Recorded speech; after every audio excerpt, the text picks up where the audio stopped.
Feedback.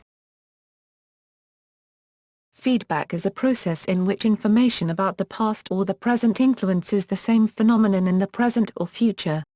As part of a chain of cause and effect that forms a circuit or loop, the event is said to feed back into itself. Feedback is also a synonym for feedback signal, the measurement of the actual level of the parameter of interest; feedback mechanism, the action or means used to subsequently modify the gap; feedback loop, the complete causal path that leads from the initial detection of the gap to the subsequent modification of the gap. History. Self-regulating mechanisms have existed since antiquity, and the idea of feedback had started to enter economic theory in Britain by the 18th century, but it wasn't at that time recognized as a universal abstraction and so didn't have a name. The verb phrase to feed back, in the sense of returning to an earlier position in a mechanical process, was in use in the U.S. by the 1860s, and in 1909, Nobel laureate Carl Ferdinand Braun used the term feedback as a noun to refer to undesired coupling between components of an electronic circuit.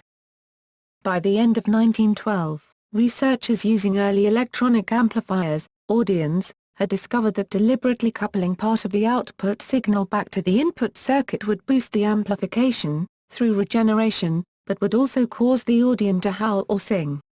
This action of feeding back of the signal from output to input gave rise to the use of the term feedback as a distinct word by 1920. There has been over the years some dispute as to the best definition of feedback. According to Ashby, 1956, mathematicians and theorists interested in the principles of feedback mechanisms prefer the definition of circularity of action, which keeps the theory simple and consistent.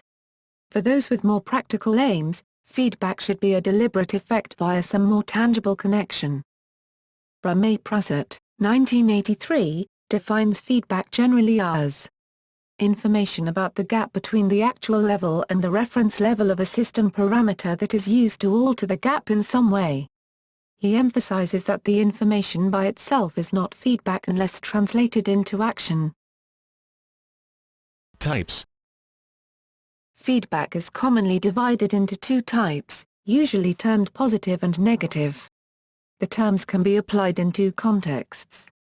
The altering of the gap between reference and actual values of a parameter, based on whether the gap is widening, positive, or narrowing, negative. The valence of the action or effect that alters the gap, based on whether it has a happy, positive, or unhappy, negative, emotional connotation to the recipient or observer.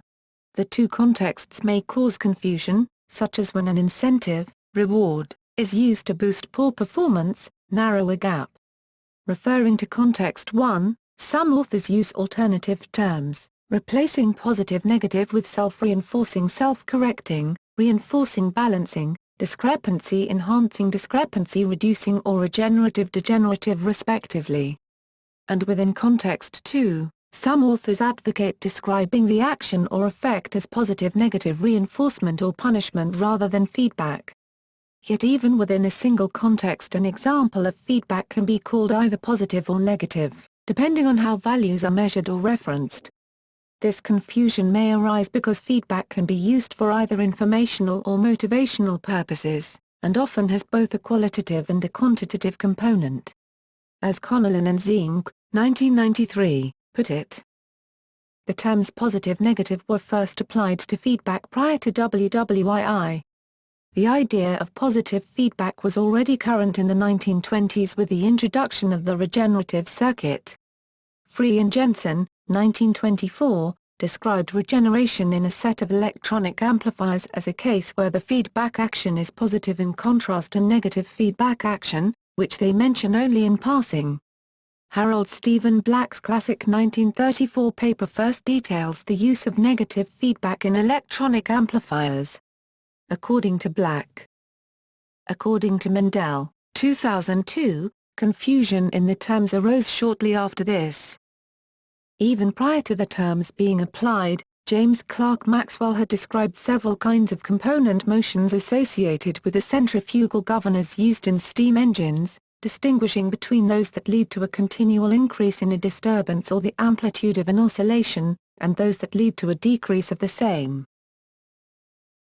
Applications. Biology. In biological systems such as organisms, ecosystems, or the biosphere, most parameters must stay under control within a narrow range around a certain optimal level under certain environmental conditions. The deviation of the optimal value of the controlled parameter can result from the changes in internal and external environments. A change of some of the environmental conditions may also require change of that range to change for the system to function. The value of the parameter to maintain is recorded by a reception system and conveyed to a regulation module via an information channel. An example of this is insulin oscillations. Biological systems contain many types of regulatory circuits, both positive and negative. As in other contexts, positive and negative do not imply consequences of the feedback have good or bad final effect. A negative feedback loop is one that tends to slow down a process, whereas the positive feedback loop tends to accelerate it. The mirror neurons are part of a social feedback system, when an observed action is mirrored by the brain, like a self-performed action. Feedback is also central to the operations of genes in gene regulatory networks.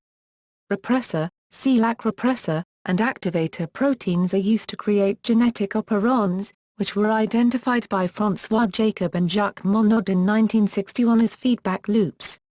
These feedback loops may be positive, as in the case of the coupling between a sugar molecule and the proteins that import sugar into a bacterial cell, or negative, as is often the case in metabolic consumption.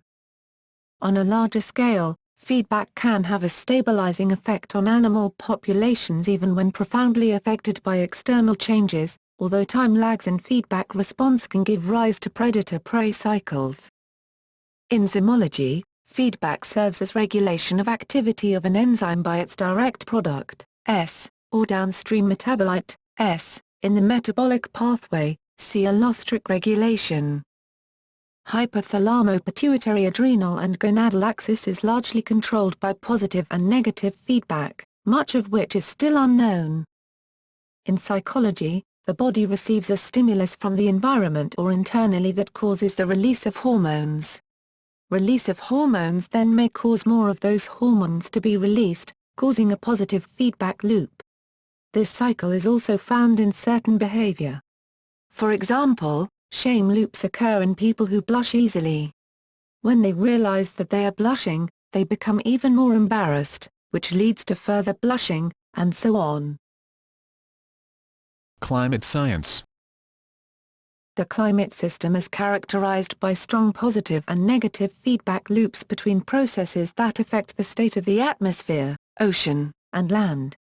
A simple example is the ice albedo positive feedback loop whereby melting snow exposes more dark ground, of lower albedo, which in turn absorbs heat and causes more snow to melt.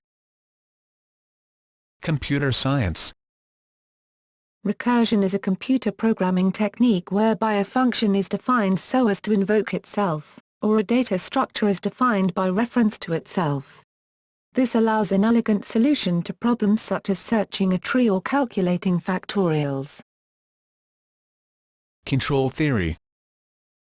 Feedback is extensively used in control theory, using a variety of methods including state space, controls, full state feedback, also known as pole placement, and so forth. Note that in the context of control theory, feedback is traditionally assumed to specify negative feedback. The most common general-purpose controller using a control loop feedback mechanism is a proportional integral derivative, PID, controller. Heuristically, the terms of a PID controller can be interpreted as corresponding to time. The proportional term depends on the present error, the integral term on the accumulation of past errors, and the derivative term is a prediction of future error, based on current rate of change. Mechanical engineering. In ancient times, the float valve was used to regulate the flow of water in Greek and Roman water clocks. Similar float valves are used to regulate fuel in a carburetor and also used to regulate tank water level in the flush toilet. The Dutch inventor Cornelius Drebbel, 1572–1633, built thermostats, C1620, to control the temperature of chicken incubators and chemical furnaces. In 1745, the windmill was improved by blacksmith Edmund Lee, who added a fantail to keep the face of the windmill pointing into the wind. In 1787, Thomas Mead regulated the rotation speed of a windmill by using a centrifugal pendulum to adjust the distance between the bedstone and the runner stone, that is, to adjust the load. The use of the centrifugal governor by James Watt in 1788 to regulate the speed of his steam engine was one factor leading to the Industrial Revolution. Steam engines also use float valves and pressure release valves as mechanical regulation devices. A mathematical analysis of Watt's governor was done by James Clerk Maxwell in 1868. The Great Eastern was one of the largest steamships of its time and employed a steam-powered rudder with feedback mechanism designed in 1866 by J. McFarlane Gray. Joseph Farnsworth coined the word servo in 1873 to describe steam-powered steering systems. Hydraulic servos were later used to position guns. Elmer Ambrose Sperry of the Sperry Corporation designed the first autopilot in 1912. Nicholas Mineski published a theoretical analysis of automatic ship steering in 1922 and described the PID controller.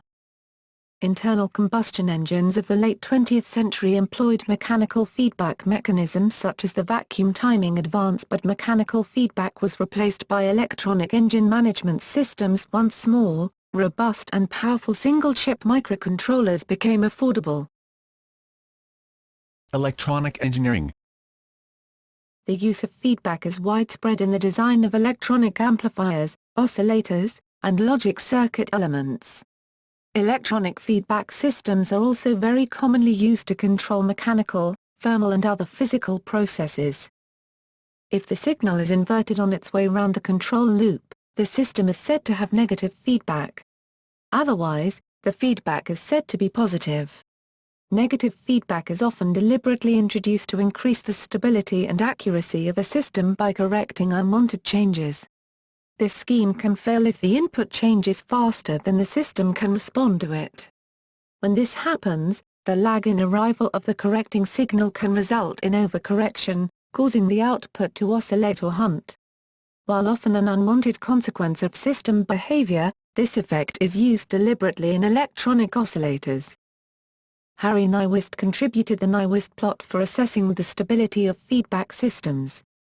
An easier assessment, but less general, is based upon gain margin and phase margin using Bode plots, contributed by Hendrik Bode.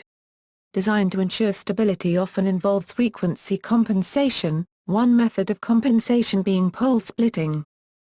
Electronic feedback loops are used to control the output of electronic devices, such as amplifiers. A feedback loop is created when all or some portion of the output is fed back to the input. A device is said to be operating open loop if no output feedback is being employed and closed loop if feedback is being used. The loud squeals that sometimes occurs in audio systems, PA systems, and rock music are known as audio feedback. If a microphone is in front of the loudspeaker that it is connected to, sound that the microphone picks up comes out of the speaker, and is picked up by the microphone and re-amplified. If the loop gain is sufficient, howling or squealing at the maximum power of the amplifier is possible. Software engineering and computing systems. Feedback loops provide generic mechanisms for controlling the running, maintenance, and evolution of software and computing systems. Feedback loops are important models in the engineering of adaptive software, as they define the behavior of the interactions among the control elements over the adaptation process, to guarantee system properties at runtime. Feedback loops and foundations of control theory have been successfully applied to computing systems. In particular, they have been applied to the development of products such as IBM's Universal Database Server and IBM Tivoli. From a software perspective, the autonomic, MAPE, monitor analyze plan execute, loop proposed by researchers of IBM is another valuable contribution to the application of feedback loops to the control of dynamic properties and the design and evolution of autonomic software systems. Social sciences. A feedback loop to control human behavior involves four distinct stages. Evidence. A behavior must be measured, captured, and data stored. Relevance. The information must be relayed to the individual, not in the raw data form it was captured in, but in a context that makes it emotionally resonant. Consequence. The information must illuminate one or more paths ahead. Action. There must be a clear moment when the individual can recalibrate a behavior, make a choice, and act. Then that action is measured, and the feedback loop can run once more, every action stimulating new behaviors that inch the individual closer to their goals. Reflexive feedback. A sociological concept that states a feedback association is created within a certain relationship whereby the subject-object that delivers a stimulus to a second subject-object, receives the stimulus back in response. This first impulse is reflected back and forth repeatedly. Economics and finance. The stock market is an example of a system prone to oscillatory hunting, governed by positive and negative feedback resulting from cognitive and emotional factors among market participants. For example, when stocks are rising, a bull market, the belief that further rises are probable gives investors an incentive to buy, positive feedback, reinforcing the rise. See also stock market bubble. But the increased price of the shares, and the knowledge that there must be a peak after which the market falls, ends up deterring buyers. Negative feedback, stabilizing the rise. Once the market begins to fall regularly, a bear market, some investors may expect further losing days and refrain from buying. Positive feedback, reinforcing the fall, but others may buy because stocks become more and more of a bargain. Negative feedback, stabilizing the fall. George Soros used the word reflexivity to describe feedback in the financial markets and developed an investment theory based on this principle. The conventional economic equilibrium model of supply and demand supports only ideal linear negative feedback and was heavily criticized by Paul Ormerod in his book The Death of Economics, which, in turn, was criticized by traditional economists. This book was part of a change of perspective as economists started to recognize that chaos theory applied to nonlinear feedback systems including financial markets. World system development.